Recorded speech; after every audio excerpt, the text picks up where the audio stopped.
Your message to IC na lang, sige. Anong, what you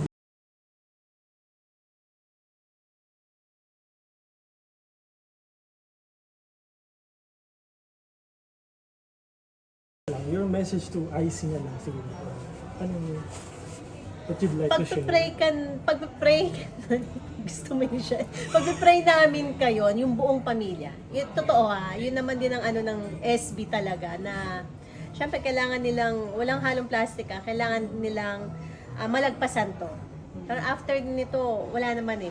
Pag nagkita kami, saan man, magyayakapan pa rin kami, mag-hi pa rin, magkakamustahan. Wala yung talagang sama ng loob kasi wala talaga kami, walang pinag-awayan, wala lahat eh. Nire-respeto namin kung ano yung naging desisyon nilang mag-asawa ng pamilya niya at masaya kami para sa kanila. So yung guesting, yung paglabas ni IC sa concert, once lang yun, hindi na maulit. If ever na magkaroon ulit naman.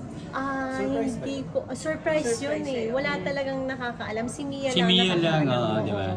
Manunood lang yata dapat, checks na hatak na. Pero happy kami na kahit sandali na nabuo yung SB doon sa stage. And your thoughts, yung asawa mo lagi namin nakikita sa bawat round. And pati siya, Sobrang Supportive. supportive. At saka, Parang naging pag lumalabas ka ideal doon sa mga husband fans, fix. andun din siya kasama. Kasi yung totoo, hindi, sabi niya nga, Mama, kilala ko ang sex, ma'am. Alam ko sikat kayo. Sabi niya, nag-ano na nga kayo, nag-show na nga kayo dito malapit sa amin. Pero hindi ko kayo pinapansin. Kasi nga, no, sabi niya, wag kang ma-offend. Sabi niya, normal, yung parang masa, yung ganun. Ako, talaga ba?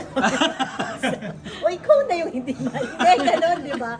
Pero nung napanood niya, yung buo, sabi niya, hindi ko alam na ganyan pala kayo mag-show, mag-concert, mag-perform. Tapos lagi na siyang nanonood ng mga performance namin. Sabi niya, nakakatuwa lang. Kasi parang yung support niya talaga, hindi lang sa akin, sa grupo na nandoon eh. Nakita niya kasi yung iba na parang okay naman ang buhay, yung iba medyo sakto lang, yung iba medyo, 'di ba? So ngayon nakikita niya na nag-level up na. So sabi niya nga, meron pa kayo ibang bansa, iba na, Mama, hindi kita maano hindi kita maabot mag-ipon ka.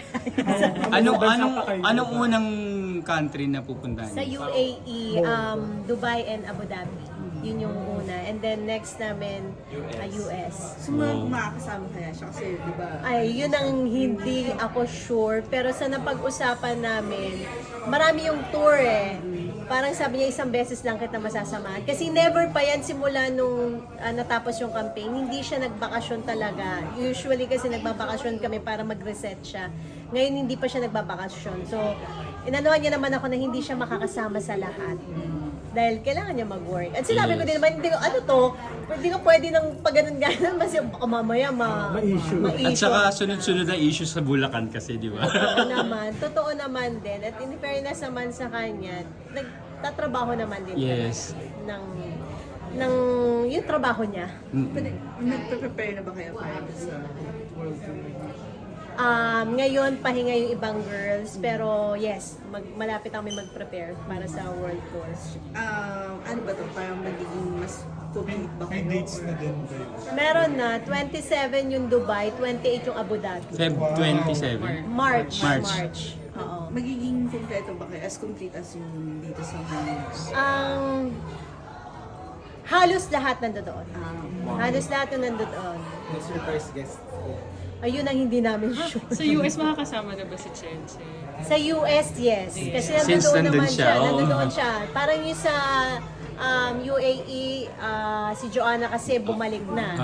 So pagpunta namin doon, makakasama siya doon. Yun. Thank you, Shai. Congrats. Thank you. Kayo kalma siya lang.